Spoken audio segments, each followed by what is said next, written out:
Selesai.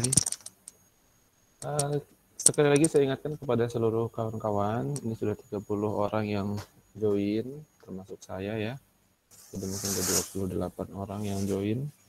Saya persilakan untuk presensi terlebih dahulu. Tidak ada alasan untuk tidak bisa presensi menggunakan Pocket ya. Baik.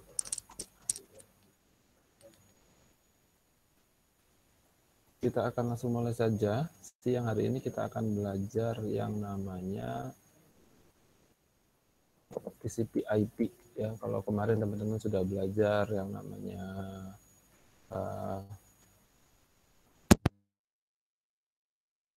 layer gitu kan. Jadi hari ini teman-teman diminta untuk TCP/IP.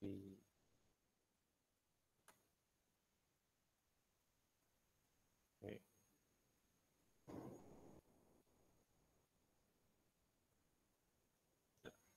Jadi hari ini kita akan belajar TCP/IP dan isinya.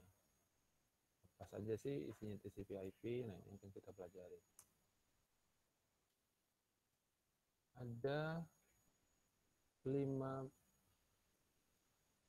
sub outline yang akan kita pelajari. Pertama protokolnya, kemudian ada 4 layer 1 fisikal, kemudian transport, kemudian internet, dan terakhir adalah application. Nah, inilah yang nanti akan kita pelajari selama perkuliahan hari ini. Sedikit review, TCP/IP itu adalah standar yang dipakai internet hingga kini ya. Jadi bukan OSI tapi adalah TCP/IP ya, standar yang digunakan untuk penggunaan internet di masa kini. Protokol ini memungkinkan untuk komunikasi data antara dua komputer dari manapun dengan sangat cepat, terutama kalau sudah pakai fiber optik ya. TCP/IP ini menggunakan sekumpulan protokol yang digunakan dalam internet. Protokolnya apa aja nanti kita lihat di dalamnya ada apa saja.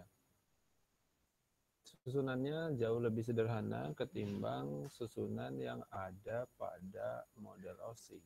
Ya.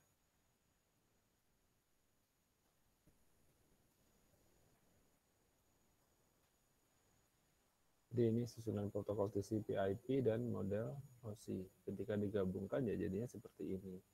Nah, kalau OSI itu dia bayangkan ada 1, 2, 3, 4, 5, 6, 7.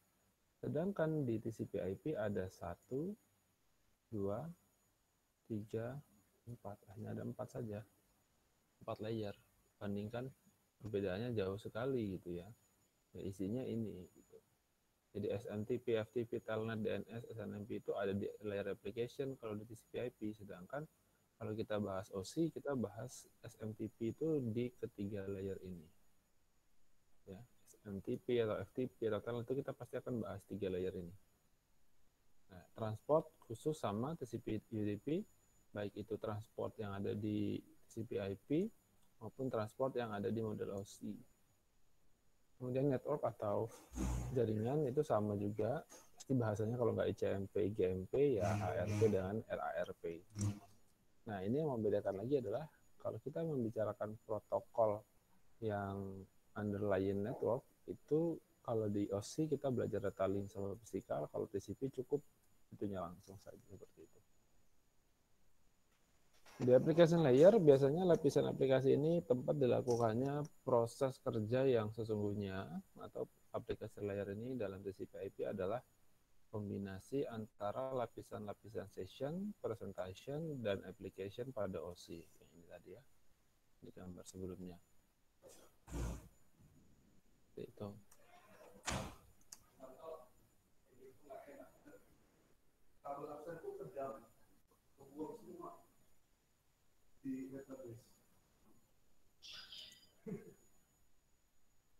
Bentar ya, teman-teman ya. Oke.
Gimana suaranya udah kedengaran dengan jelas belum?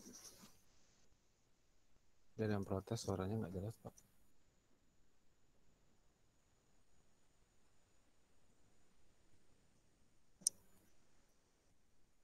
Oke, kita lanjutkan dulu ya. Oke, sudah jelas. Baik. Kita kembali lagi ke application layer. Nah, pada lapisan ini TCP/IP tidak mendefinisikan protokol yang spesifik. Artinya, TCP/IP itu mendukung semua standar dan proprietary protokol yang lain. Selain itu, application layer juga menangani protokol-protokol high level issue. Isu-isunya yang ditangani adalah representasi, encoding, dan control session. Yang di OC itu nggak dikerjakan oleh application layer. Nah, kalau di TCP, yang mengerjakan representasi, encoding, dan control ini adalah application. Kemudian menyediakan layanan sama ya kayak yang di model OC gitu bagi software yang berjalan pada komputer karena dia memang layernya aplikasi. Kemudian dia adalah interface antara software yang berjalan pada komputer dengan jaringan yang ada. Contohnya ya ini. Mirip kan sama yang ada di model OC. Contoh di application layarnya ya HTTP, FTP, SMTP, Telnet, dan lain-lain. Telnet, SMTP, POP, nanti teman-teman baca sendiri ya. Ini aplikasi-aplikasi yang ada di layer application. FTP termasuk model protokol FTP-nya seperti apa, TFTP-nya bagaimana gitu ya. Kemudian ada yang namanya DNS atau Domain Name System dan seterusnya. Nanti teman-teman bisa baca sendiri. Saya kira nggak terlalu sulit ini. SNMP, Simple Network Management Protocol, itu untuk apa aja gitu ya. Kita langsung ke layer 3, yaitu Transport Layer. Transport Layer ini menyediakan layanan transport dari host, pengirim ke penerima. Dia melakukan segmentasi data dari layer application pada sisi pengirim, mirip sama di transport layernya OSI ya, kemudian menyusunnya kembali pada sisi penerima. Dan di transport layer itu menangani isu-isu reliability dan flow control. Tentu saja ada dua buah protokol utama yang kemarin sudah sempat kita bahas, yaitu TCP dan UDP. Sama isinya, baik itu OSI maupun TCP/IP. Di transport layer sendiri adalah protokol end-to-end, artinya dia protokol untuk device dengan device gitu ya. Hanya diimplementasikan pada host saja. Jadi ketika transport layer bekerja itu artinya ada mekanisme komunikasi antara dua buah device. Makanya dia adalah protokol end-to-end. Gitu. Di transport protokol tentu kita akan selalu bahas TCP aja atau UDP. Seperti itu. Nah ini sama lah kayak kemarin ya. UDP itu datagram oriented, kalau TCP stream oriented, dia unreliable connectionless, dia reliable gitu ya. Kemudian simple, yang TCP kompleks, yang ini bisa unicast, bisa multicast, khusus unicast saja. Useful only few application, contoh multimedia application. Use for most internet application, contohnya web, email, FTP, telnet, atau terminal, dan lain-lain. Contohnya kalau UDP ya SNMP, routing, DNS, gitu ya. TCP sendiri sifatnya connection oriented transport protocol. Dia menyediakan transport dari sumber atau port source port ke destination port. Dia beroperasi di atas IP. Dia sifatnya stream oriented sebagai lawan dari message oriented.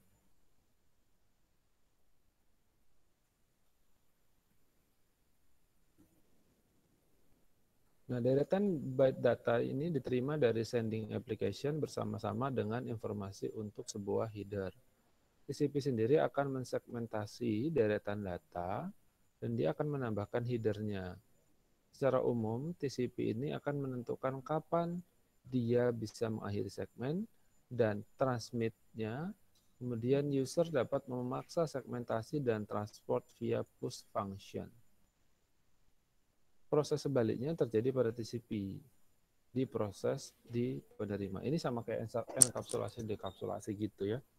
Jadi saling melakukan sesuatu, tapi prosesnya ketika di sisi penerima dia dibalik langkahnya. TCP dia bertanggung jawab untuk pemulihan data dengan menggunakan nomor urut pada setiap paket yang dikirimkan. Ini kalau kita sedang membahas TCP dan UDP ya. Ini membutuhkan ACK, kemarin juga sudah dibahas, paket dapat dikirim kembali jika terdeteksi kesalahan. TCP merupakan protokol yang connection oriented, ini udah kita bahas lah kemarin. Kemudian ada three-way handshake, kita sedikit aja ngebahas ini. Karena mirip, konsepnya sama sih, konsep three-way handshake-nya yang di TCP/IP sama di model. Konsepnya sama nih, dia akan send paket kepada penerima, penerima akan kirim paketnya dan kirim ACK 1, kemudian nanti akan kirim paket 2 ke ACK 2-nya kepada si receiver.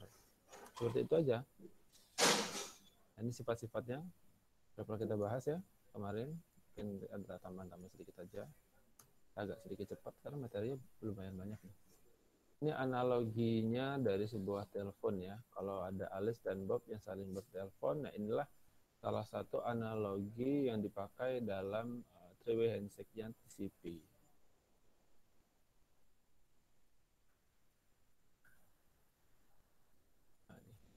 Jadi kalau itu artinya dia dianggap sebagai sebuah ACK positif. Kalau please repeat that dalam sebuah komunikasi telepon atau apa, pardon me gitu ya, atau apa nggak dengar, bisa diulang sekali lagi. Nah itu artinya dia NACK atau not ACK, dia belum mengenali pesan yang akan dikirim gitu ya, atau dia nggak dengar pesannya yang disampaikan oleh sender sehingga dia meminta sender mengirimkan ulang gitu.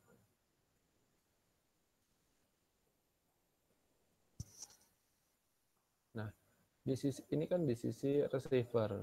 Di sisi sender prosesnya seperti ini. Dia ada timeout yang dilakukan oleh sender. Baik itu stop atau tunggu. Bentuknya seperti itu. Kemudian kalau si receiver bilang ada neck nih, enggak, atau please repeat that, artinya kan neck ya, maka si sender akan retransmission dari paket tersebut. Ini tantangan-tantangan dalam pengiriman data yang reliable. Bagaimana bisa data itu dikirim over perfectly reliable channel, yaitu maksudnya semua data datang di waktu yang tepat gitu ya, sesuai dengan waktu urutannya. Misalkan dia ada 10 data, ada maksudnya banyak deh, ini berapa ya? Ada 3 data gitu ya. Setelah disegmentasi menjadi 3 bagian ya, seperti ini. Nah, nanti bagaimana bisa 3 paket ini selesai dan sampai di tujuan itu dengan tepat gitu, dengan sampai nomor 1 duluan sesuai ordernya, kemudian sisi nomor 2 dan seterusnya. Seperti itu. Kemudian ada yang over a channel with bit error. Ketika semua data datang dalam sebuah order, tapi beberapa bitnya korup gitu ya. Dia prosesnya si receiver mendeteksi error dan bilang tolong kirim ulang gitu ya. Maka sender akan meretransmisi data dan data yang korup tersebut. Data yang sudah ketahuan korup ini dikirim ulang. Kemudian yang terakhir ada over lossy channel with bit error. Ketika data yang dikirim bukan cuma rusak tapi hilang, nggak ada datanya sama sekali. Dan beberapa data korup gitu ya. Tapi dia ada tambahannya, ada data yang hilang, itu over lossy channel with bit error. Maka receiver harus bisa mendeteksi error itu, tapi tidak bisa selalu mendeteksi kehilangan. Receiver itu bisa mendeteksi error, tapi tidak selalu bisa mendeteksi data yang hilang. Maka sender harus kirim dan menunggu sebuah ACK atau oke gitu ya. dan akan mengirimkan kembali data setelah ACK-nya tidak datang. Itu dianggap sebagai sebuah kehilangan data. Jadi kalau ACK-nya kembali, itu bisa dianggap datanya sampai, dan ketika ACK-nya datang, bisa juga dianggap sebagai data itu korup gitu ya, karena nanti di ACK yang disampaikan itu disampaikan data-data yang korup gitu. Tapi kalau ACK-nya nggak datang-datang, itu dianggap sebagai sebuah data yang hilang gitu ya, akan dikirim ulang. Tapi proses kirim ulangnya sama aja, baik itu data yang hilang atau data yang error. Kemudian TCP mensupport untuk pengiriman yang reliable. Ada checksum, ada sequence number, ada retransmission. Ini sama kayak kemarin sudah kita bahas. Kemudian ada TCP segmentasi. Jadi TCP itu bisa disegmentasi ke dalam beberapa byte gitu ya. Bisa sampai 80 bahkan ini. Ada host A dan host B. Mekanismenya sudah cukup sangat jelas digambarkan sehingga teman-teman bisa membacanya di rumah. Karena materi banyak sekali, saya sedikit agak ngebut nih. Gitu. Jadi TCP segment ini nanti ada IP paket, dia tidak akan lebih besar dari maksimum transmission unit atau MTU-nya. Kemudian dia up to 1500 byte kalau kita berada di Ethernet. Nah, headernya seperti ini. Ada TCP data segment, gitu ya. Kemudian TCP HDR, dan ini ada IP HDR atau IP header ya. Ini TCP headernya, ini IP headernya. Kemudian TCP paketnya ada IP paket dengan TCP header dan data inside. Di TCP ini ada header yang ukurannya biasanya sebesar ini, 20 bytes long. Kemudian kalau IP paket tidak akan lebih besar dari MTU, kalau TCP segment itu tidak akan lebih besar dari maksimum segment size atau MSS. Contohnya dia akan mencapai 1460 konsekutif byte dari live stream itu. Dan ini nggak akan mungkin melebihi MSS-nya, maksimum segment size-nya. Kemudian ada sequence number. Jadi sequence number-nya itu biasanya yang pertama, bit pertamanya gitu ya, byte pertamanya itu isinya TCP data. Baru di yang paling belakang ini isinya adalah TCP header. Dari A menuju B seperti itu. Dia akan diletakkan di tempat yang sama. Nah, di depan sequence number ini ada yang namanya ISN atau Initial Sequence Number. Apa itu ISN? Nanti kita lihat. Nah, ketika proses pengiriman dari host A menuju host B itu akan ada proses three-way handshake tadi. Di sini ada ACK sequence number ya, anggap saja ini sebagai sender host A dan ini sebagai receiver atau penerima gitu ya. Maka nanti di sini akan ada ACK sequence number. Untuk apa? Supaya nanti dia kirim, misalkan ini kita kasih nomor 15 gitu ya. Maka nanti sequence yang selanjutnya berjumlah berapa bit ini? 1, 2, 3, 4, 5, 6, 7, 8. Oke, 1, 2, 3, 4, 5, 6, 7, 8. Nah, informasi di bit selanjutnya ini, di sequence selanjutnya, ini kan dari sini nih.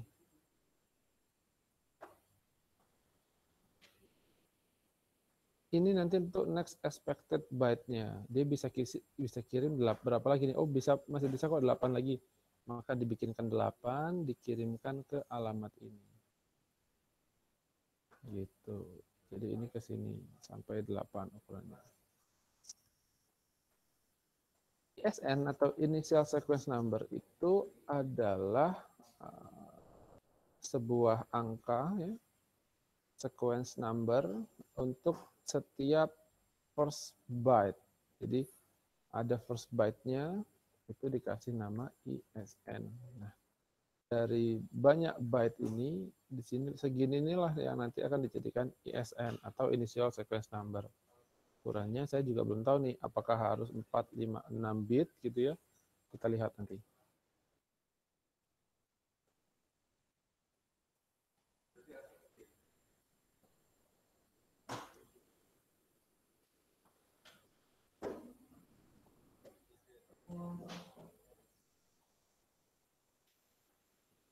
Oke. Jadi di practical isunya si ISN ini adalah IP address itu, IP address dan port itu selalu unik ya untuk mengidentifikasi sebuah koneksi. Eventually, jadi ketika port ini tidak digunakan lagi, akan digunakan lagi gitu ya, kita akan ada kesempatan untuk paket yang lama itu yang masih ada di sana gitu ya, dan akan berasosiasi dengan koneksi yang baru seperti itu. Sehingga apa yang terjadi untuk supaya ini enggak mengganggu, misalkan traksinya ini ada sebuah jaringan dari dua buah device, anggap aja ini A, kemudian ini B gitu. Kan tadi kita punya jaringan A dan B yang dihubungkan dengan ISN gitu ya. Nah, ketika ini nanti saling terkoneksi lagi dengan ISN-ISN-nya, di tengah-tengah ini pasti masih ada paket yang berterbangan atau berjalan gitu ya, dari koneksi yang sebelumnya. Kalau si ISN ini nggak berubah, maka baru connect tanpa melakukan request pun, belum ada request pun, ini misalkan anggap saja request gitu ya, belum ada ini pun dia sudah berjalan nih apa namanya komunikasinya gitu, karena ada paket-paket di dalam jaringan yang ISN-nya sama dengan yang sebelumnya, ISN tertentu gitu ya, ISN juga.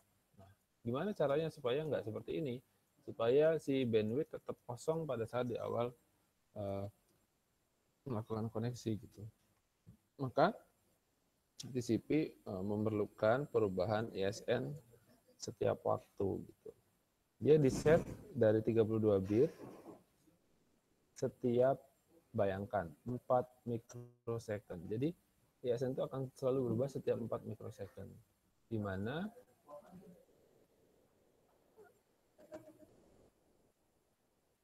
this only works around once every setiap 4,5 jam. Gitu. Oke. Nah, oleh karena itu artinya setiap host itu butuh melakukan perubahan ISN. Kemudian kita akan bahas juga three-way handshake. Three-way handshake ini kemarin sudah kita bahas gitu ya, jadi nggak akan terlalu panjang pembahasannya sebetulnya.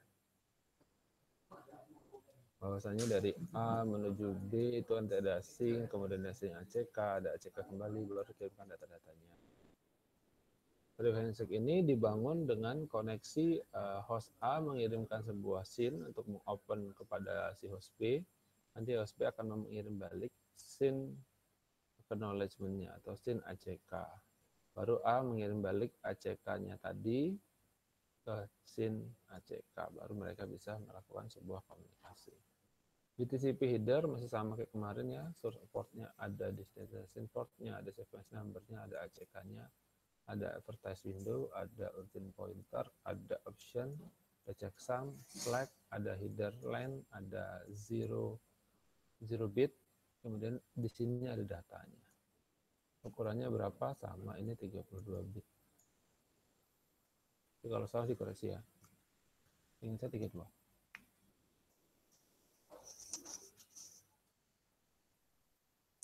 Jadi ketika ada SYN paket seperti ini, kita lagi gambarkan isi headernya. Isi headernya ini.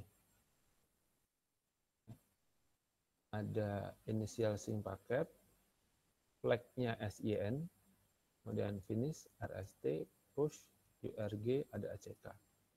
Jadi port A ini sebagai source portnya dari A, tujuannya ke port B, kemudian sequence number-nya nanti ada ISN, ada acknowledgement-nya, kemudian ada advertise window-nya. Ini yang warna merah apa ya? Panjang header-nya ini 20 byte. A memberitahukan B untuk membuka sebuah koneksi. Kemudian B akan membalas gitu ya. Nanti ISN plus 1 letaknya. Kenapa ISN plus 1? Kan seperti ini ya ISN-nya tadi. Ini kan ISN-nya. Jadi kalau mau kirimkan sequence yang pertama ya ISN plus 1. Maka dari sini nanti jadi mulainya. Dimulainya si paket itu diletakkan.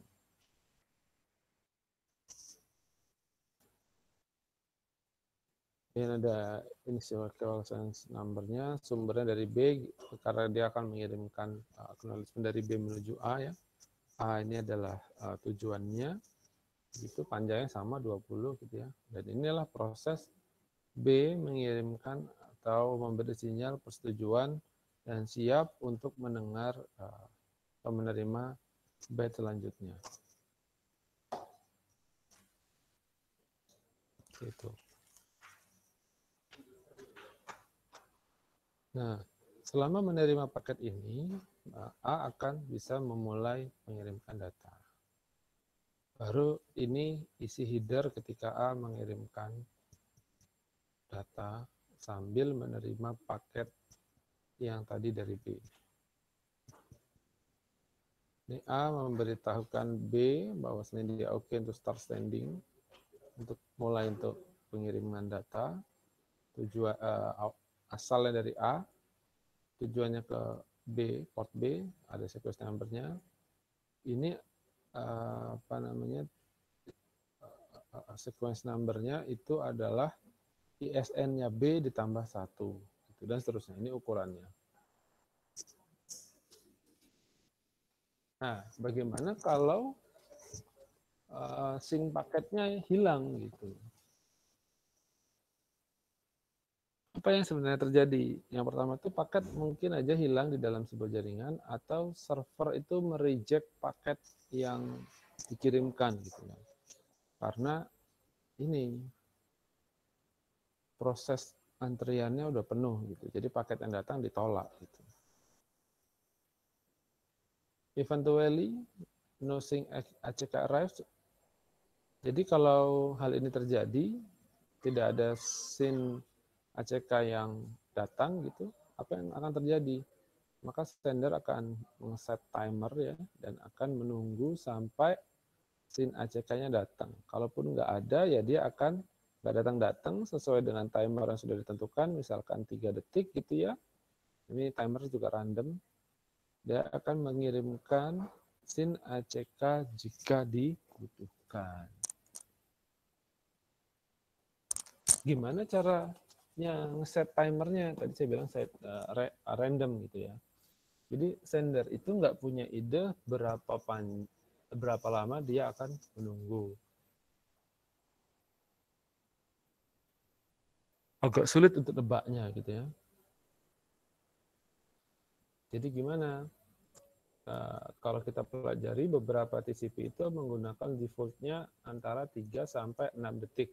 Kalau nggak ada jawaban, ya dia akan kirim ulang. Karena 3 sampai 6 detik ini dirasa sudah sangat cukup lama untuk menunggu sebuah jawaban gitu ya.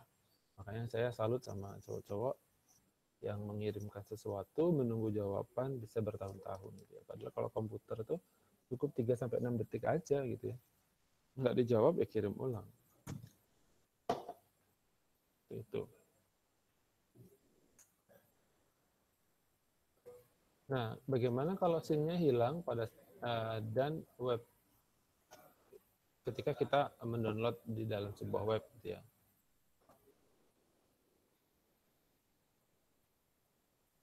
Nah, biasanya user akan mengklik sebuah hypertext link, kemudian browser akan membuat sebuah soket. Ingat kemarin soket apaan isinya? Sebuah IP ditambah dengan port ya, itu namanya soket ya. Dan dia akan melakukan sebuah koneksi. The connect atau koneksi ini akan men-trigger operating system untuk mengirim ulang SYN-nya. Seperti itu. Supaya terjadi komunikasi lagi dan proses download akan tetap terus berjalan. Kalau SYN-nya loss, ya dalam 3-6 detik dia akan delay, bisa jadi sampai lama gitu ya. Kalau nggak sabar ya klik lagi, kemudian reload. Dimulai dari awal lagi gitu ya. Atau juga bisa gunakan trigger dari abort of the connect, jadi membatalkan koneksi, sehingga nanti browser akan membuat sebuah soket baru untuk melakukan koneksi. Intinya adalah biasanya dia lebih cepat mengirimkan sebuah SYN paket yang baru. Kadang-kadang ini sangat efektif dan halamannya menjadi lebih cepat. Kalau teman-teman misalkan punya 5 downloadan gitu ya, semuanya dibatalin, bikin baru lagi, biasanya ini jauh lebih cepat karena dimulai dari awal lagi. Oke, itu tadi baru TCP yang transmisi. Gimana yang TCP arah transmisinya? Biasanya ada yang namanya ARQ atau Automatic Repeat Request. Automatic Repeat Request ini si receiver akan mengirimkan ACK ketika paket itu diterima. Sedangkan si sender akan menunggu ACK dan timeout jika si ACK ini tidak datang dalam waktu tertentu. Jadi sebetulnya ARQ ini proses kebalikan dari three-way handshake yang tadi. Jadi sender kirimkan paket ke receiver, receiver kirim ACK. Selama pengiriman paket sampai ACK itu ada timeout-nya. Jadi Simplex ARK protokol itu bisa stop and wait pakai waktu gitu ya. Bisa send paket dulu, kemudian stop and wait sampai ACK datang. Reason for retransmission, misalkan ada paket sampai timeout segini nggak ada balasan nih, ACK-nya tidak ada. Kirim lagi dong paketnya sampai ACK ada. Inilah proses paket hilang atau paket loss. Di mana hilangnya? Di sini. Ini nggak ada kabar, jadi ini dianggap hilang. Nah, gimana kalau yang seperti ini? Ini namanya ACK loss karena duplikat paket. Jadi paketnya terkirim, ACK-nya itu belum sampai, baru sampai sini, dikirim lagi paketnya. Jadi ada 2 paket yang sampai hilang. Yang mana yang hilang? Yang pertama ini hilang karena ada duplikat. Yang sampai yang mana yang diterima sehingga ACK-nya sampai sini, itu yang kedua ini. Ini yang sampai, ini nggak sampai. Dan yang ketiga, timeout-nya terlalu pendek, early timeout, sehingga paketnya jadi duplikat. Kalau ini nggak early, sama, cuman memang ACK-nya aja lambat gitu ya. Pas sampai timeout-nya dia belum sampai gitu. Nah yang ini gimana? Timeout-nya terlalu pendek. ACK-nya belum sampai, timeout-nya kependekan, kirim paket lagi. Prosesnya mirip antara yang tengah sama yang kanan, cuman yang tengah timeout-nya sudah cukup lama gitu, sesuai sama dengan yang sebelah kiri. Dan sebelah kanan memang timeout-nya kependekan, sehingga ACK-nya belum sampai, udah dikirim lagi.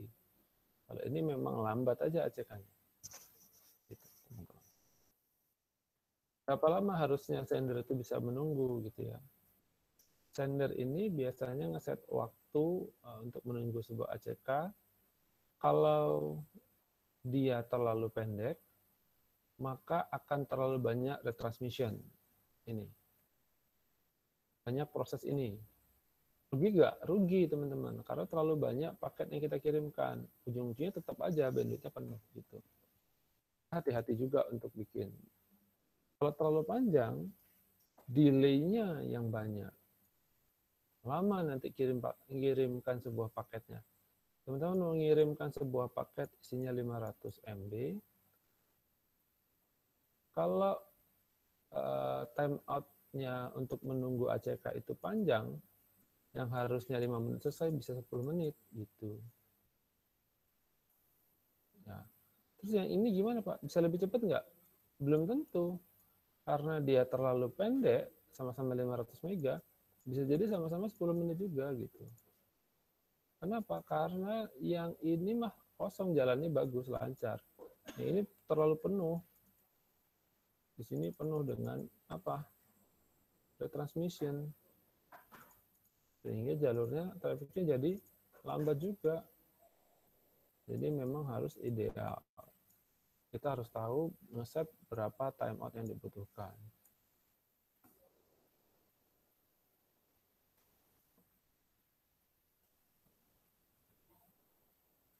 Jadi biasanya TCP itu di set fungsinya tergantung dengan seberapa lama retransmission itu berjalan. Maka ekspektasinya ACK itu akan datang setelah ada sebuah retransmisi. Ini maksudnya. Jadi ini kan retransmisi nih. Ini RTT nih. Ini RTT. Jadi kita harus bisa mengasumsikan kapan kita RTT dan ACK-nya datang. Nah inilah sebenarnya pada saat RTT dan ACK datang inilah proses yang ideal. Anggaplah ini 3 detik.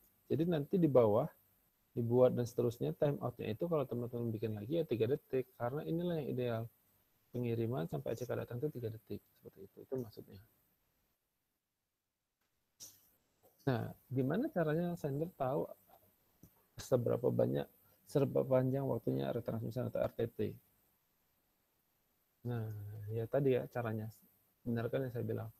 Caranya adalah mengestimasikan RTT dengan cara melihat ACK-nya.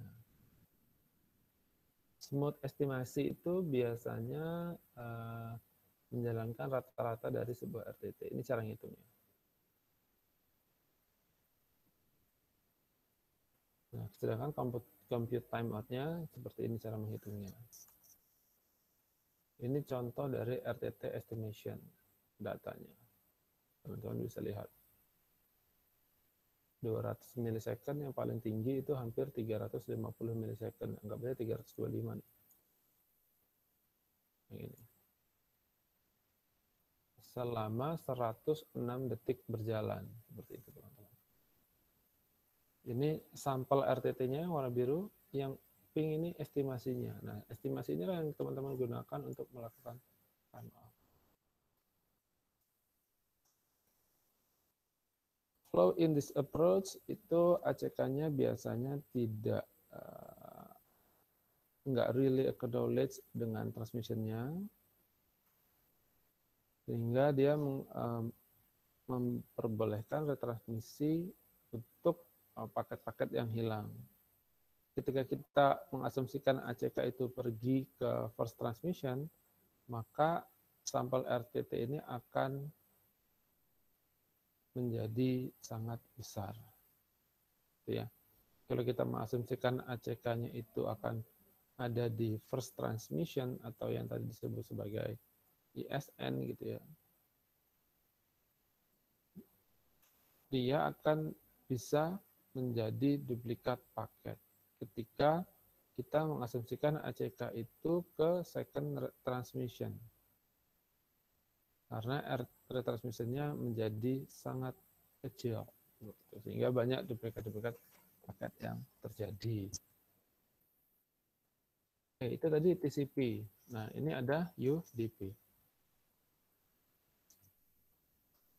Sudah kita bahas kemarin, UDP itu untuk transmisi datagram yang unreliable. Nggak reliable sebetulnya karena dia tidak ada proses ACK tadi. Kemudian dia hanya memperluas host to host, kemudian delivery service dari datagram IP ke suatu application to application service.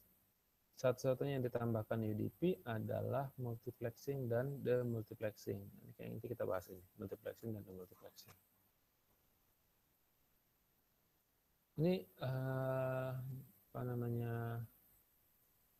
ilustrasinya sebuah datagram ketika kita pakai UDP ya. Ada aplikasi UDP masuk IP. Nah, di IP ini nanti semuanya berjalan lewat lagi ke protokol transport UDP. Kemudian ada port number. Jadi si layar transport ini menggunakan port number untuk mengidentifikasi aplikasi apa yang digunakan.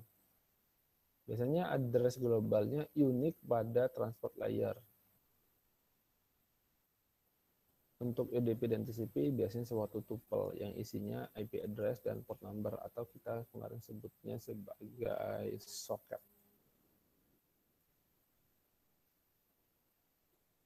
Ya. Jadi ada sekian UDP per hostnya gitu. Nah, ketika kita punya user process, kemudian ada UDP dan ke IP, yang di sini inilah yang disebut the multiplex based on port number. Dari UDP ke IP, the multiplex based on protocol field in IP header. Ini harus bisa membedakan, teman-teman.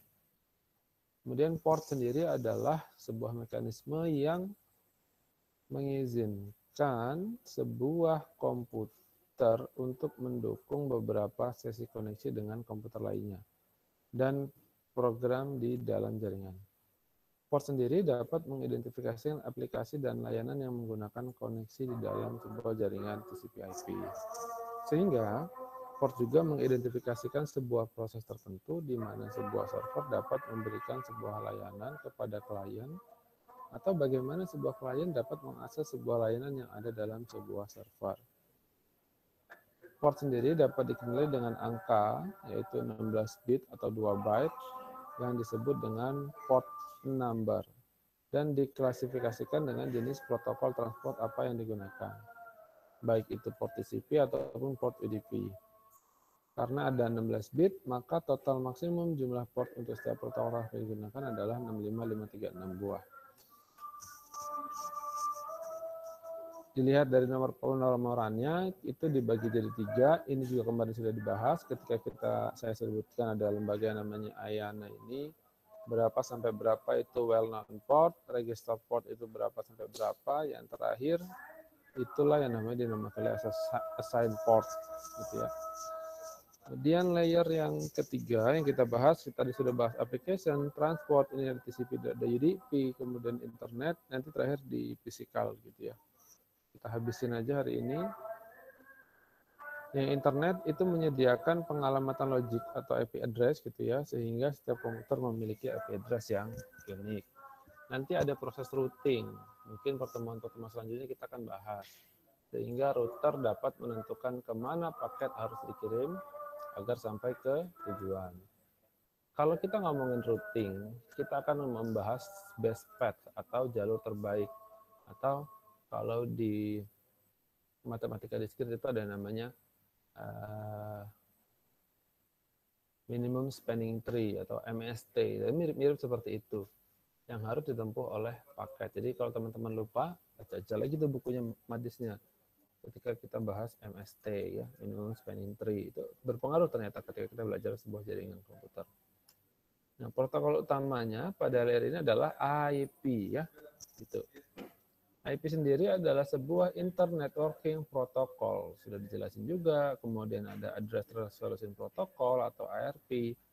ARP ini digunakan untuk asosiasi IP address dengan physical address. ARP sendiri digunakan untuk mencari physical address dari node jika IP address diketahui. Dalam sebuah LAN, MAC address itu berada pada kartu jaringan. Ini sudah pernah kita bahas sebelumnya. Kemudian ada RARP, ada ICMP, ada IGMP ya. Kalau RARP itu adalah memungkinkan host menemukan internet address jika diketahui physical address-nya. Kemudian ICMP, mekanisme yang digunakan host dan gateway untuk mengirim notifikasi masalah datagram ke pengirim. Kalau IGMP memudahkan transmisi simultan dari suatu message ke grup penerima atau multicast.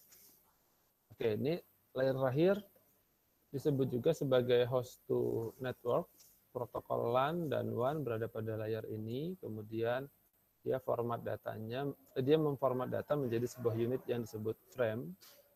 Dia akan mendefinisikan pengalamatan fisik atau MAC address untuk mengidentifikasi kartu jaringan komputer pengirim dan penerima. Yang terakhir, dia mengecek error pada frame yang diterima atau error checking. Kemudian, ketika software dalam Ethernet menerima paket demi layer di atasnya atau internet layer, dia akan melakukan 4 langkah berikut. Yang pertama, dia akan pecah datanya menjadi beberapa bagian, kemudian membungkus bagian tersebut dengan sebuah header yang berisi informasi. Kemudian yang ketiga, dia akan menyerahkan frame tersebut pada komponen lebih rendah yang bersesuaian dengan physical layer dengan pada model OSI. Kemudian ada addressing. Di TCP/IP dikenal dengan 3 alamat, yaitu physical address, IP address, dan port address. Physical address kita sebut sebagai link address. Ukuran address atau alamat fisik ini tergantung jenis hardware-nya. Bisa unicast, multicast, atau broadcast. Kemudian kita punya internet address untuk layanan komunikasi. Sifatnya universal, sekarang ukurannya 32 bit. Kemudian ada port address, diperlukan untuk komunikasi yang orientasinya terhadap proses aplikasi. Nah, ini proses addressing. Jadi ada 4 layer, 1, 2, 3, 4, gitu ya, underlying physical network. Kalau kita ngomongin port address, itu kita membicarakan tentang layer transport. Kalau kita bahas tentang IP address, maka kita akan bahas network layer. Yang terakhir, physical address, itu kita akan bahas tentang physical address yang isinya kalau di TCP/IP ada data link layer, ada physical layer. Oke. Kemudian Ethernet ini ada data link layer protokol, kemudian ada Ethernet ini standarnya. Dia disupport oleh beberapa varietas physical layer yang lain. Kemudian dia multi akses juga atau set medium. Di sini di TCP/IP juga ada yang namanya CSMA/CD. CSMA/CD itu adalah Carrier Sense Multiple Access with Collision Detection. Jadi kita bisa melihat kita bisa mendeteksi collision yang terjadi. Collision itu tabrakan gitu ya. Di carrier sense ini dia bisa can tell when another host is transmitting. Carrier sense ya. Carrier sense-nya adalah ini. Kemudian multiple access-nya kita bisa tahu berapa banyak host dalam sebuah jaringan atau sebuah wire. Kemudian collision detection-nya ya, kita bisa tahu kapan another host transmit at the same time sehingga akan terjadi collision detection. Jadi kalau kita punya banyak device 1, 2, 3 deh dihubungkan gitu ya, seperti ini. Ini 3 ya. 1, 2, 3. Kita bisa tahu kapan dia akan kirim ke sini, dia akan kirim ke sini, dia akan kirim ke sini, dia akan kirim ke sini, dia akan kirim ke 1 gitu ya. Atau sebaliknya. Kalau ini bersamaan dari 1 ke 2 dan 2 ke 1, inilah yang nanti akan dideteksi oleh CSMA/CD. Dia bisa tahu kapan yang host yang lain mentransmisi pakai carrier sense-nya. Kemudian ada berapa banyak host dalam satu buah jaringan. Ini kan 3 ya, multiple access, CSMA. Yang terakhir CD, collision detection. Kapan si nomor 1 kirim ke nomor 2, kapan nomor 2 kirim ke nomor 1, sehingga di mana tabrakannya. Apakah di jalur ini, apakah ini, atau ini. Nah, ini adalah fungsi dari CSMA/CD. Oke. Ethernet frame. Jadi kalau kita punya sebuah Ethernet, itu frame-nya isinya seperti ini.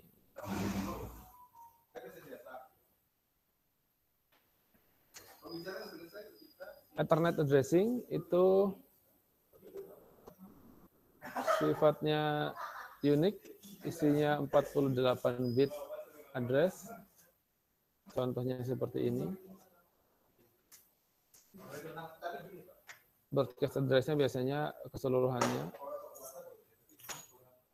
address ini biasanya di-assign oleh vendor secara central authority. Jadi kalau kalian mau ganti Ethernet addressing, ya teman-teman harus ganti apa namanya LAN card-nya kalau saya lebih senang sebutnya, atau kartu jaringannya teman-teman ganti, baru dapat Ethernet addressing yang baru.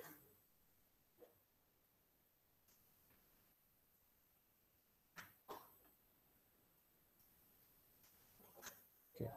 Kemudian kita akan bahas Internet Protocol atau IP.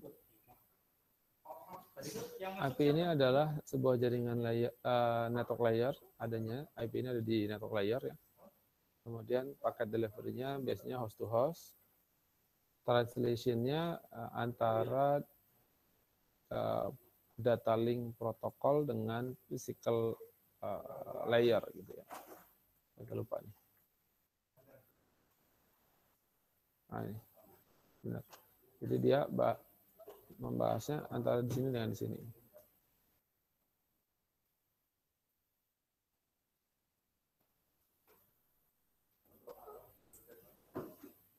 IP ini menyediakan connectionless unreliable delivery of IP datagram. Kenapa connectionless? Karena setiap datagram itu bersifat independen dengan lainnya. Kemudian kenapa bersifat unreliable? Karena dia nggak ada garansi datagram itu akan dikirim secara benar. Even semuanya terkirim dengan benar.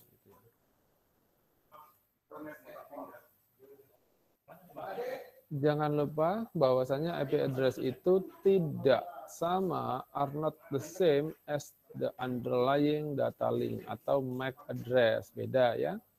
Kemudian teman-teman juga harus ingat IP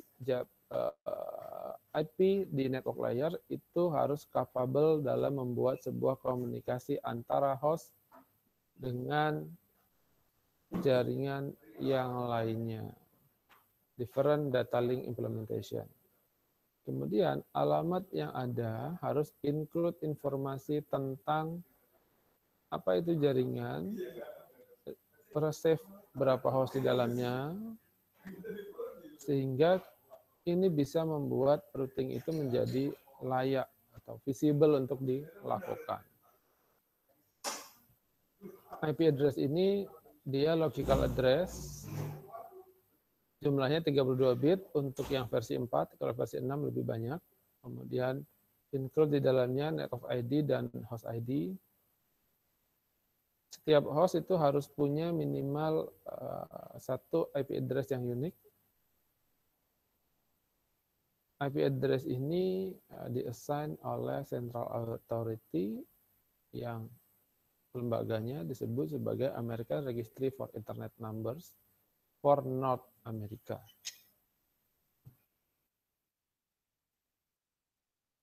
Ini 4 formatnya, kemarin juga sudah dibahas, ada kelas A, B, C, D, E bahkan kemarinnya. Tapi untuk kita pelajari yang kelas C saja. Kemudian ada jaringan dan host ID. Sebuah jaringan ID itu di-assign untuk sebuah organisasi oleh Global Authority. Host ID ini biasanya di-assign secara lokal oleh sistem administrator. Keduanya, baik itu network ID atau host ID, ini juga bisa digunakan untuk sebuah routing. Ini IP address, kemarin sudah dibahas ya.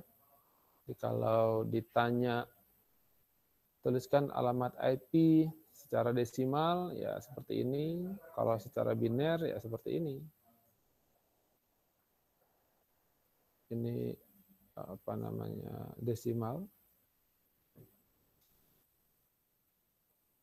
Ini biner. Sama-sama, keduanya adalah IP. IP dari siapa ini? IP dari ini. cseonr.edu. Jadi kalau kita nggak mau ribet nuliskan alamat IP ini di dalam sebuah browser, kita hafalkan aja ini DNS-nya. Domain Name System. Dan dia berada di kelas B. Ini kita akan belajar tentang host dan jaringan, alamat jaringan. Dalam sebuah single network interface, kita desain sebuah single IP address yang disebut sebagai host address, gitu ya. Host address itu untuk setiap device yang ada. Kemudian dalam setiap host itu bisa memiliki beberapa multiple interface dan tentu saja multiple host address, gitu ya.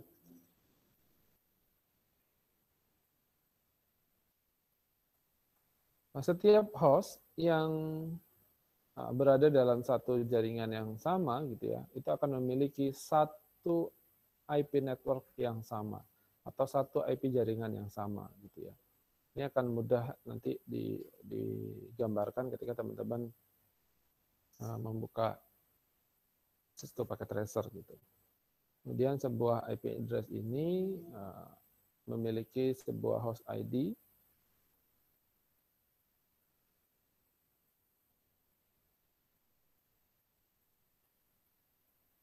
Ketika sebuah IP address memiliki host ID yang semuanya adalah 0, itu disebut sebagai network address atau alamat jaringan.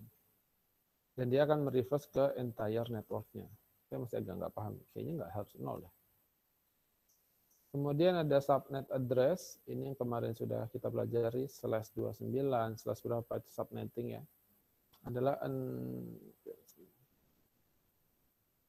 jadi sebuah IP address itu yang dalam sebuah jaringan bisa kita pecah lagi ke dalam grup, gitu ya, yang disebut sebagai subnet.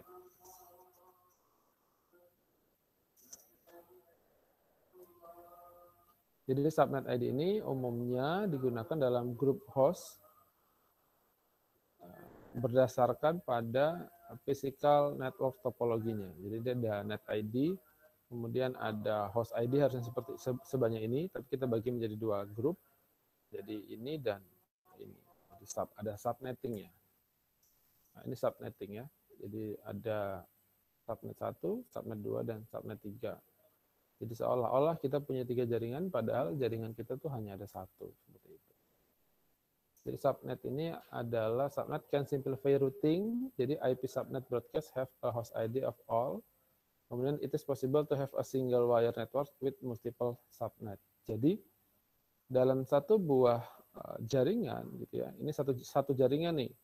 Kan alamatnya 192.168.1.2 gitu misalnya. Ini alamat jaringannya. Tapi kita bisa bikin 2 blok biru dan blok kuning. Nah, inilah subnetnya. Ini subnet A yang warna biru, ini subnet B. Bisa nggak bisa komunikasi? Nggak bisa dasarnya, karena dia merupakan 2 grup yang berbeda. Tapi kalau dipaksa koneksi, ya tetap aja bisa. Ada caranya beberapa, ada beberapa triknya yang bisa digunakan untuk mengkomunikasikan 2 buah subnet yang berbeda. Kemudian kita akan mapping IP address to hardware addresses. Karena IP address itu sebetulnya tidak dikenali oleh hardware, gitu ya. Nah, kalau kita tahu gitu bahwa IP address itu adalah sebuah host, gimana kita bisa mengetahui MAC address atau hardware address-nya? Jadi proses untuk mencari gitu ya, untuk finding the hardware address ini disebut sebagai address resolution. Dilihat dari IP header-nya. Ukurannya ada 4 byte atau 32 bit. Ya, teman-teman. Ini isinya. Versinya ada 4 dan 6, teman-teman bisa baca sendiri. Coba sini ada pertanyaan nggak? Saya agak sedikit ngebut nih, karena agak lumayan banyak pekerjaan yang harus diselesaikan hari ini, teman-teman. Oke, silakan. Kalau nggak ada pertanyaan, mungkin kita cukupkan dulu ya. Kebetulan belum ada tugas. Mungkin pesan saya untuk pekan ini, teman-teman, ini aja. Disiapkan Cisco Packet Tracer-nya. Nanti akan ada praktikum pekan ini langsung sama laboran gitu, langsung sama asisten praktikum gitu ya, sama asprak.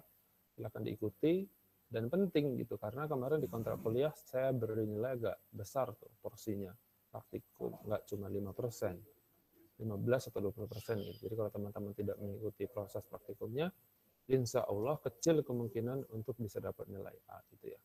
Jadi diikuti saja, mudah-mudahan bisa lulus dengan nilai yang baik. Gitu. Oke, dari saya cukup. Kita akhiri perkuliahan siang ini. Berdoa menurut agama dan kepercayaan masing-masing. Berdoa mulai.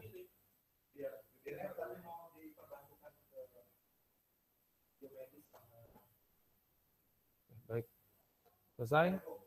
Saya akhiri perkuliahan siang ini. Saya sudah baca semua chat yang ada, persensi juga sudah. Kita akhiri perkuliahan siang ini. Saya akhiri. Wassalamualaikum warahmatullahi wabarakatuh. Saya izin live ya teman-teman ya. Waalaikumsalam warahmatullahi wabarakatuh. Waalaikumsalam warahmatullahi wabarakatuh. Waalaikumsalam warahmatullahi wabarakatuh. Gimana, Za?